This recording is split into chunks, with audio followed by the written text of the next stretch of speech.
So much AI talk here at the World Economic Forum, so little time to talk about it all. So let's get more on all things AI with ServiceNow CEO Bill McDermott. Bill, good to talk to you in person for a change. I usually come remote from somewhere. Great to be with you, Brian and Julie. Thank you. So what has surprised you about all this AI discussion here at the conference? Business transformation. These CEOs that are here know that they're investing heavily in technology because generative AI in particular can give them an outcome. So it's not technology for technology's sake. This year, $5 trillion will be spent on technology, most of it on software and services. And Gen AI is the moment in which the CEOs are no longer thinking about investing.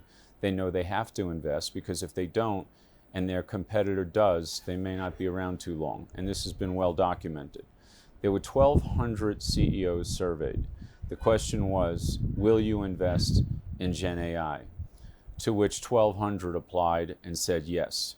71% of them said we would raise capital from other areas or simply get a loan before we would not invest in Gen AI. So there's a very serious commitment to it because it can deliver an outcome.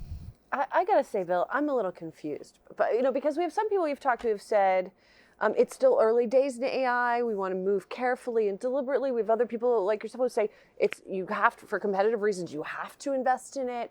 You have people who say that it's not really being deployed that much yet. There's others who say I'm using it in my business already. Yeah. So I don't know. I'm a little turned around. Yeah, and it's understandable that you are, Julie. That's because a lot of people are talking about marketing, brochures, the future. We're talking about ServiceNow's platform now. We have domain-specific LLMs, which means that we build the LLM to the customer's industry. We build the use case based on, is it an IT use case, an employee experience, customer or creator use case?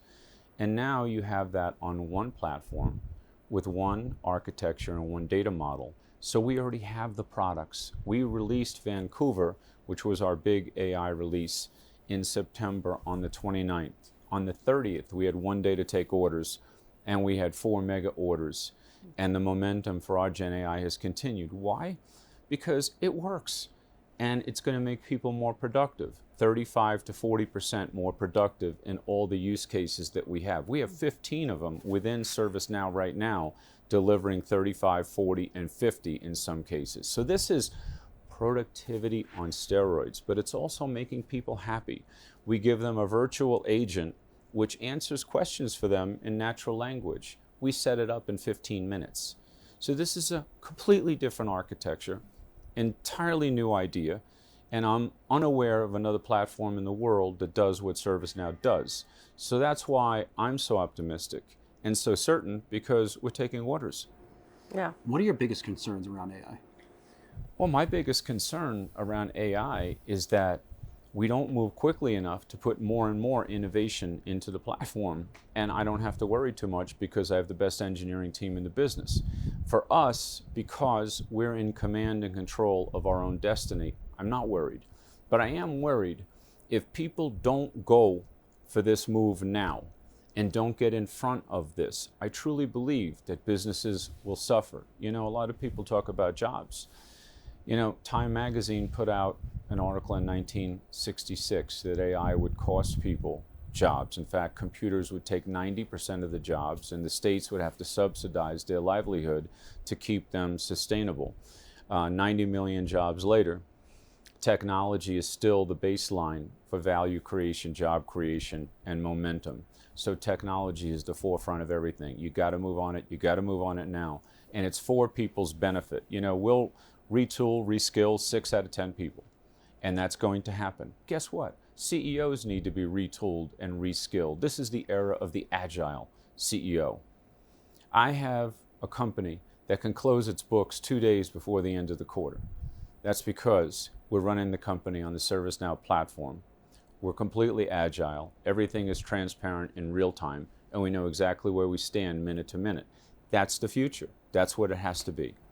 Bill, on the flip side, if you look at the potential regulation of AI, earlier Brian talked to Mark Benioff, and made the parallel with social media, which was not really regulated at all at the time, and now trying to catch up. And I won't repeat what he said Choice here. words. Choice words I'll send you the video. for how it has been. But if you look at AI in parallel, don't we need to get out ahead of it and figure out some guardrails around it so you don't have these unforeseen consequences? I want to just differentiate the two environments.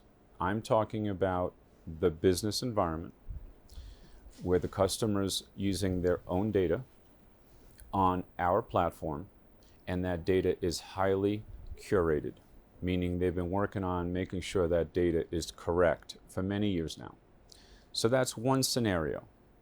We also have ChatGPT as an option 4.0, and we're in partnership with Microsoft and others where we can go to the open internet and bring information in at the customer's request. That world does need guardrails, and there does need to be rules and regulations so bad things don't happen. And right now, you're right, security is on the top of mind for every single CEO out there. It should be every person out there, because so many hackers are busy at work trying to do unfortunate things. So yes, I agree there should be guardrails, but I do want to differentiate the two environments. Well, we'll have to leave it there. I know this is a busy event. We'll let you get back to meeting lots of folks. ServiceNow CEO Bill McDermott, good to see you. Brian. Appreciate it. Thank you. So Thank much. you, Julie. Thank you so much. Appreciate it.